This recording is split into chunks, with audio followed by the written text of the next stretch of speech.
Unfortunately for us, we have an actual big waiver wire show. Tons of injuries. James Conner, Najee Harris, Tyrone Tracy, and then at receiver, CeeDee Lamb and Mike Evans. So obviously, if you need a starter, we're going to talk about those guys. If you need depth pieces because you lost someone like Tyrone Tracy, we'll hit on those guys. The big one, obviously, without James Conner, it's going to be Trey Benson. He played 85% of the snaps after James Conner left. He's not going to return this entire season. So what did you see from Trey Benson? What should we expect from him for the rest of the season? I liked Trey Benson going all the way back to his prospect profile. I had him as my pre-draft RB1 in what was a pretty uninspiring running back class. Yep. So that doesn't say a whole lot. Probably still wouldn't have been a top 5 running back in this class for me in context, but I liked him. I think he is mistake prone, but I think he's also really explosive. I think that when he gets in the open field, he seems to have a natural feel for things more than he does when he's diagnosing at or around the line of scrimmage. And I think that he's a guy that has, not like a ton of pass game experience, but like totally adequate hands. And we've seen that so far this year, where he's a guy you want to get the ball to in space to go and break tackles and do Trey Benson things. So the big note that I had on Benson early in this season was that last year he was strictly an early down backup, and it was Amari DiMercato who was still playing the long down and distance stuff. And that really caps your contingent upside.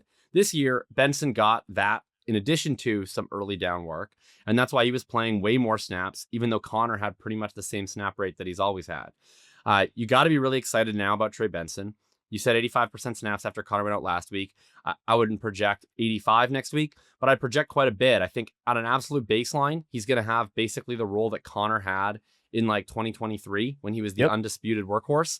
And there's potential that he even keeps some of that long down and distance stuff because he was already getting it early in the season. So you got to be pumped about Benson. I think he's a clear top 15 to 18 running back rest of season, and maybe even upside for higher than that. You're not going to get, or you're certainly not guaranteed to get, a more straightforward plug and play guy off of waivers all year long. This might be the best waiver ad you get all year. If you happen to have your full clip available, I would spend it on Trey Benson. This is exactly why you save that number one waiver priority, why you save your fab early season. You hope to get a situation like a Trey Benson, who's a locked and loaded starter. You go for it. Completely agree. I think that he is a 100% budget type of guy. Know your league. If you know that your league only does 50% at the most, then know your league. But like you said, we don't know if Blake Corum, Tyler Allgeier, if these guys are actually going to be available for, an actual workload where we do have that information with Trey Benson. So I don't want to nitpick this profile too much. I thought as a prospect, he needed some time to develop. Well, guess what's happening? He's developing, and the role increase is definitely the indicator there. So I think he's still an inconsistent player. The Cardinals offensive line has me worried. Their entire team has me worried a little bit, but at the same time, he's going to be out there for 75% or more of the snaps. That's just really hard to find. So he's probably going to be my RB 20-ish on a week-to-week basis and go from there. And I think that makes him one of the best and maybe the best waiver wire pickup of this entire season. Onto the wide receivers here. We have two different guys, I think two different types of profiles I want to talk about. Let's go with the exciting rookie here in Luther Burden. So he was the recipient of that flea flicker. I watched him, and they were using him on all of the motion stuff. Whenever Ben Johnson wanted to do some bullshit, they had Luther Burden on the field. He's getting some not running back snaps, but kind of some running back adjacent snaps.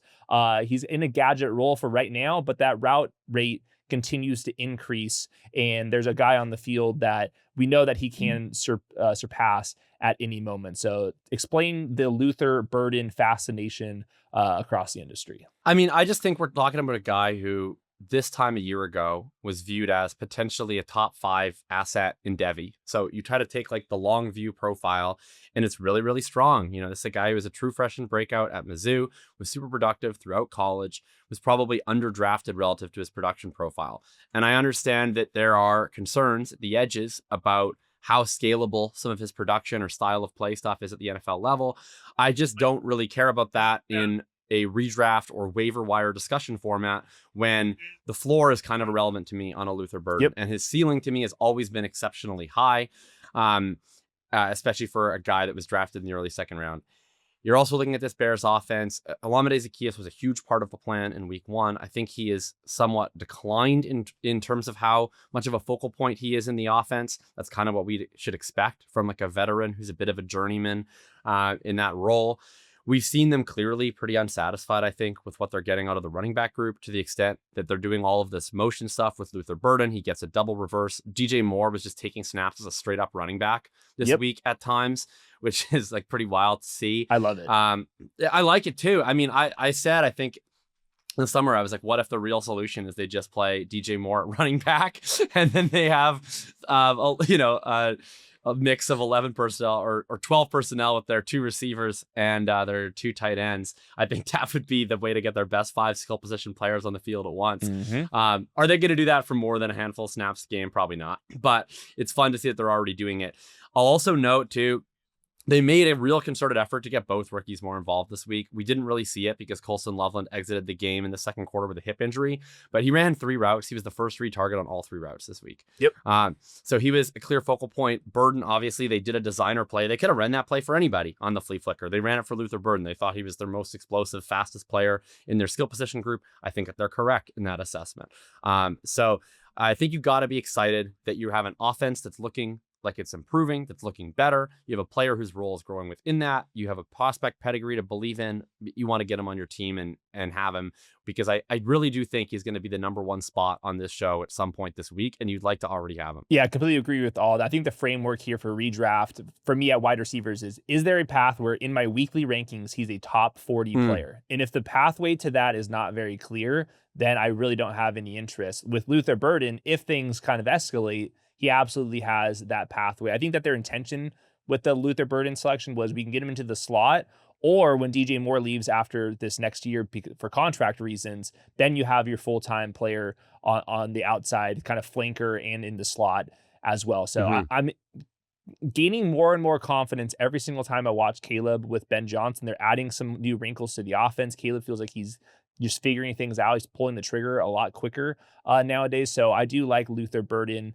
I'd rather be a week too early or 2 rather than a week too late. And there's probably a lot of wide receivers who are kind of just like stuck as wide receiver 5s. They just really don't have a pathway to that top 30, top 40 wide receiver on a weekly basis, where at least Luther Burden does. I think somebody on like maybe the kind of edge case for that right now is Darnell Mooney.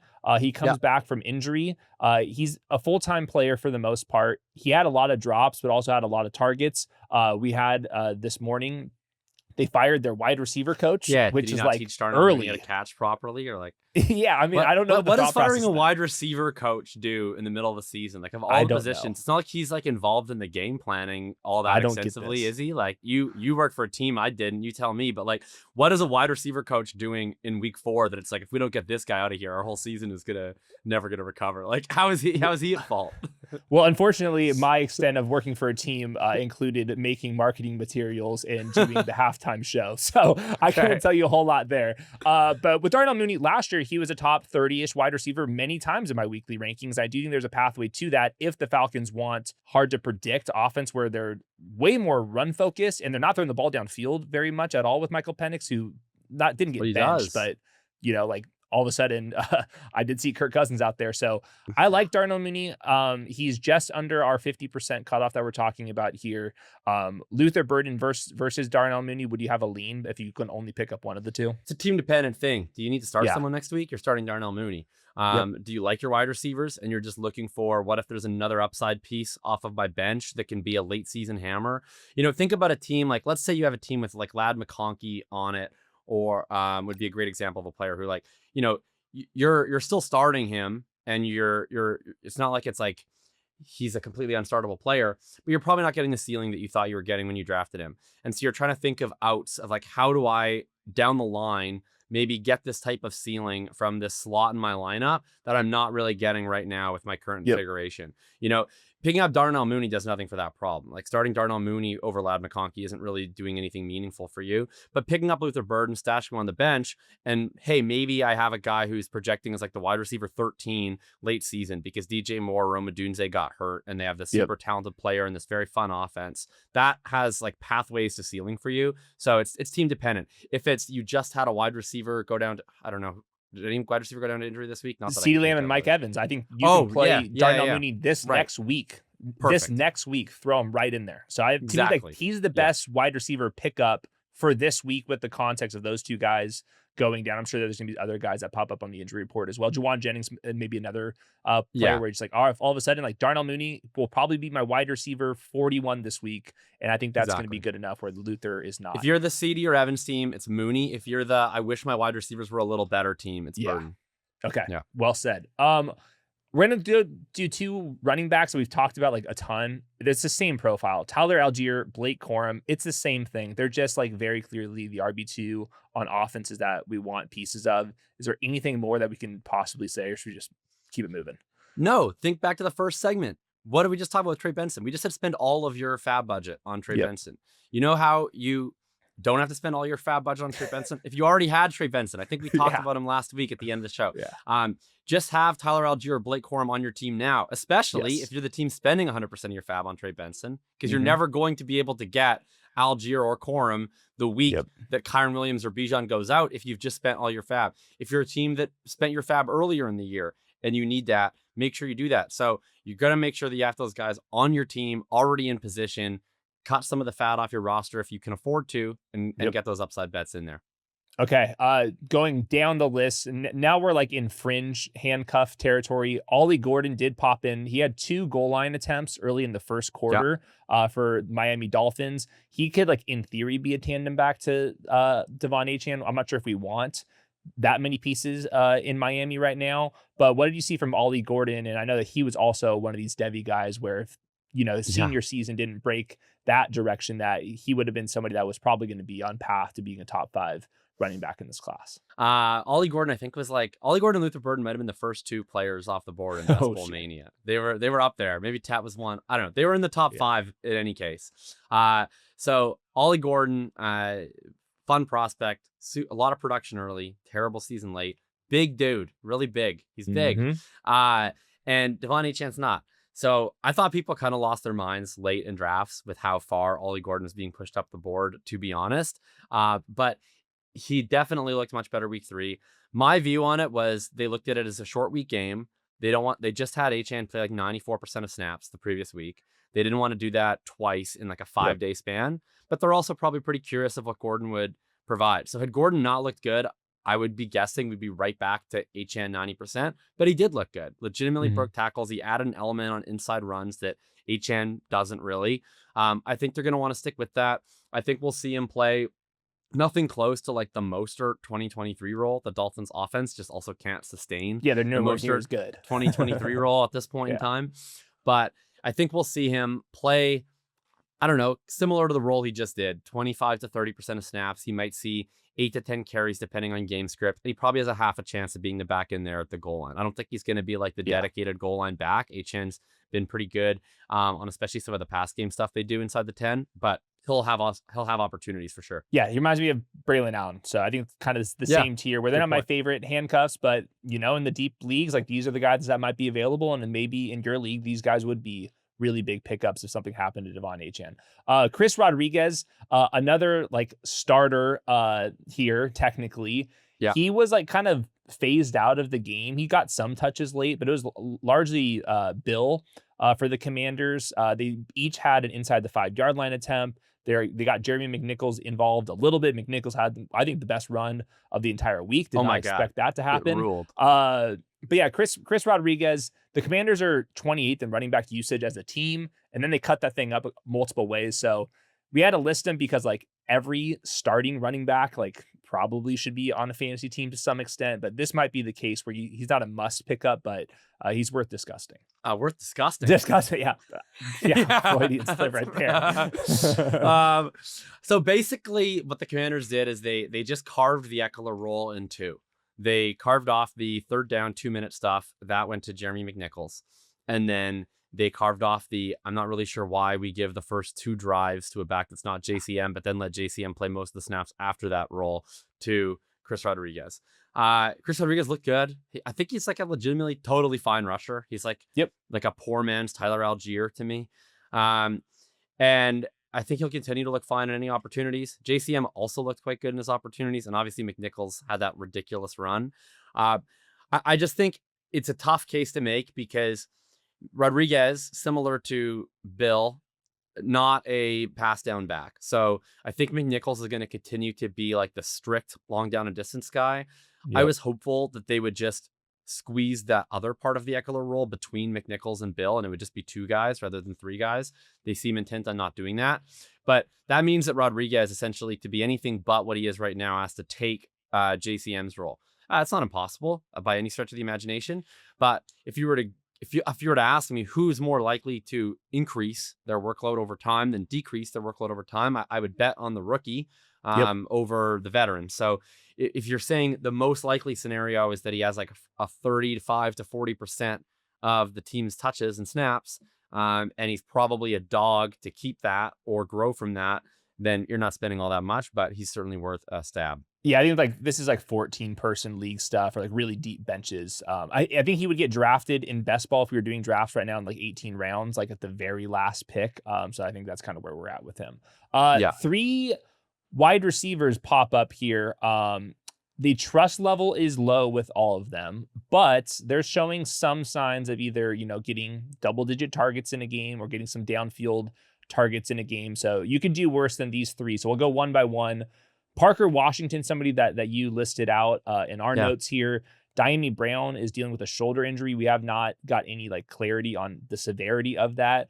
Travis Hunter is just like doesn't know where to line up on the football field and is playing a lot of corner right now. So there's snaps available, targets available, because the ball gets thrown to everybody in this offense right now. And Parker Washington had some key drops, but he's largely been trusted, and Liam Cohen's talked about him. So what have you seen from the new Jaguars wide receiver? Yeah, so it's a little bit interesting. I haven't like gotten the chance to go snap by snap reviewing like where everybody lines up yet. And I kind of want to, but overall, Parker Washington this week, after seeing he barely played in week 1.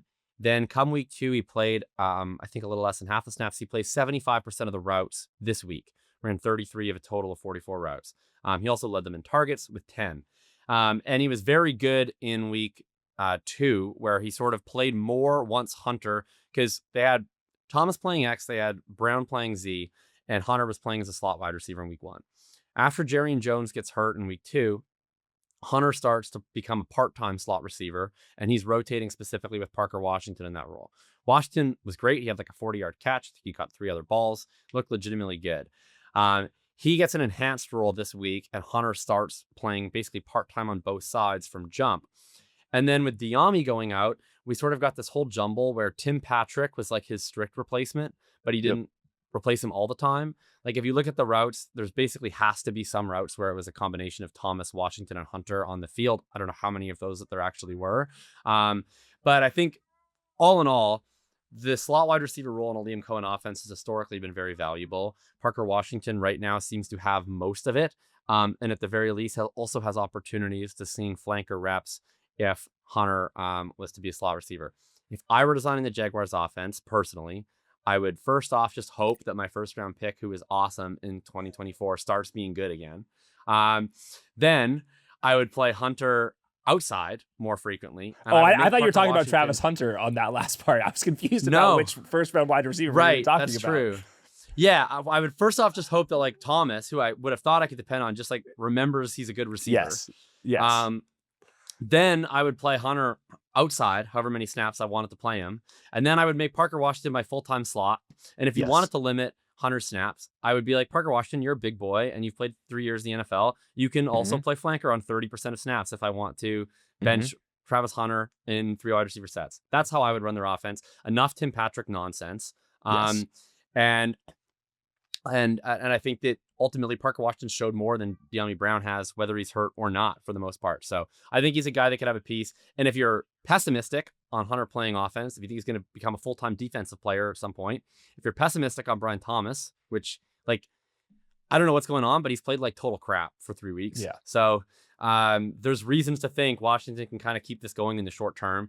And despite how awful things kind of look in terms of their operation, they've still mostly done okay at keeping the ball moving. So like there's going to be fantasy value somewhere. Yeah, they're still like top 2 or top 3 in wide receiver usage collectively.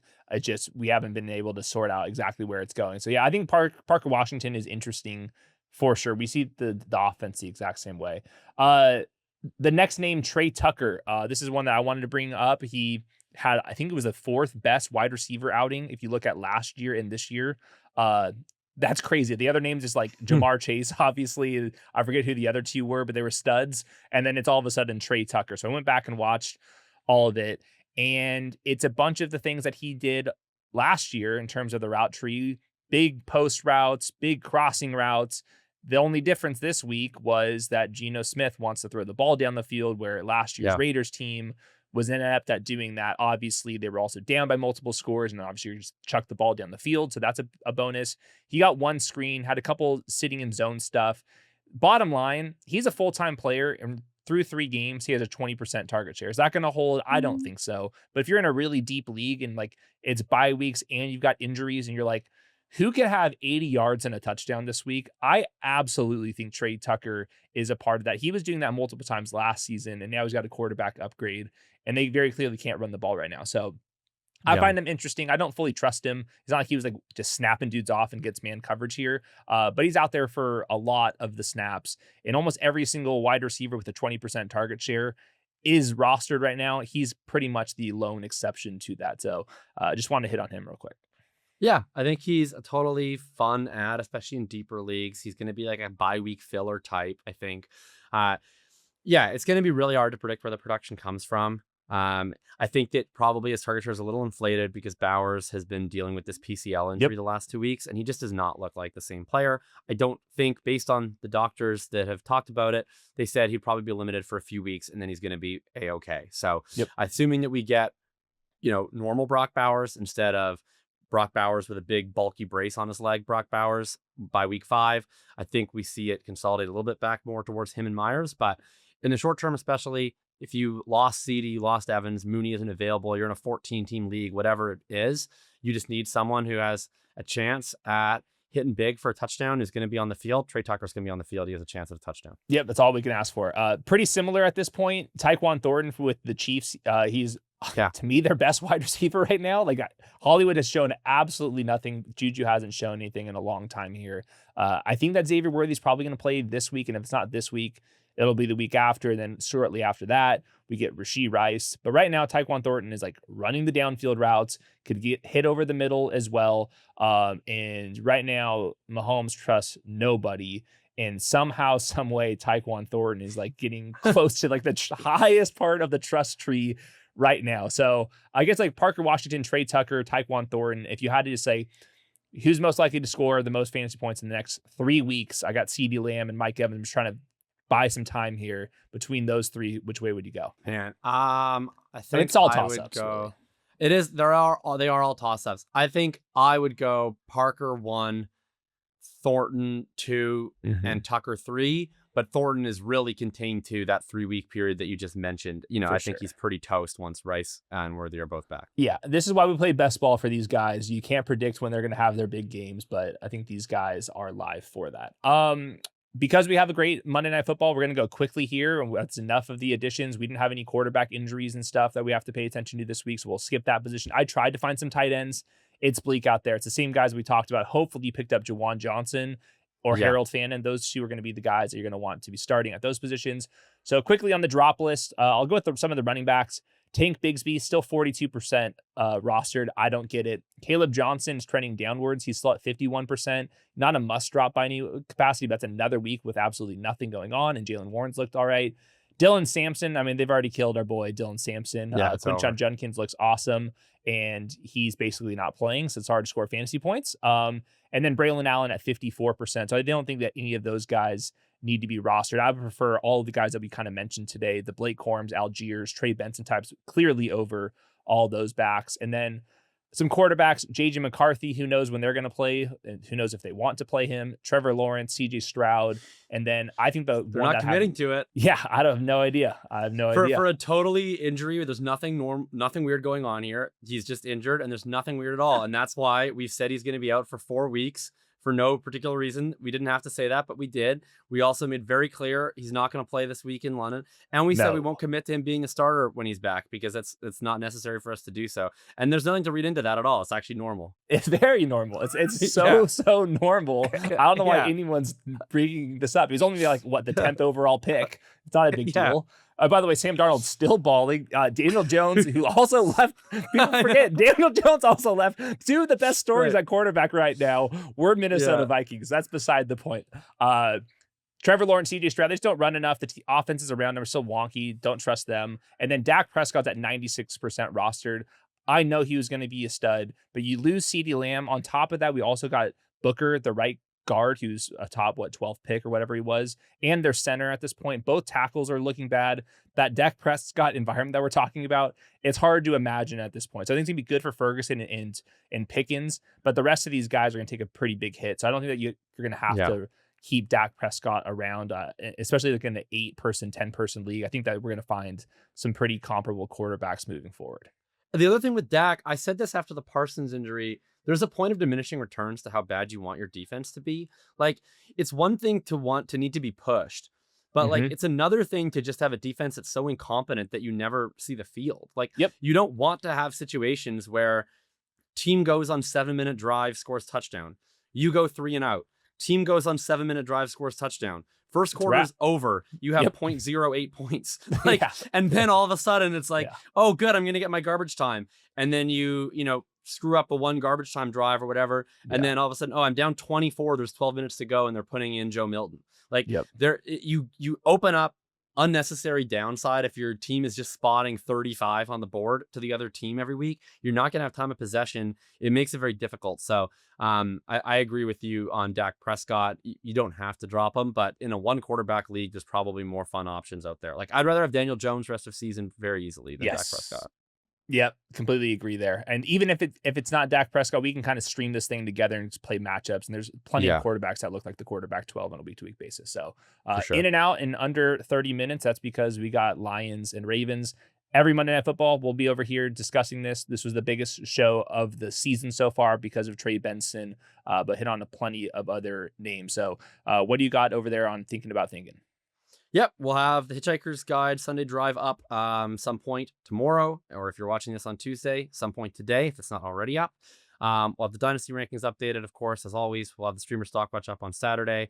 I'll probably have some other thoughts just about general musings, and you can, of course, find me on Dynasty Points. You can find me on the Shipcast. You can find me on Thinking About DFS. Alrighty.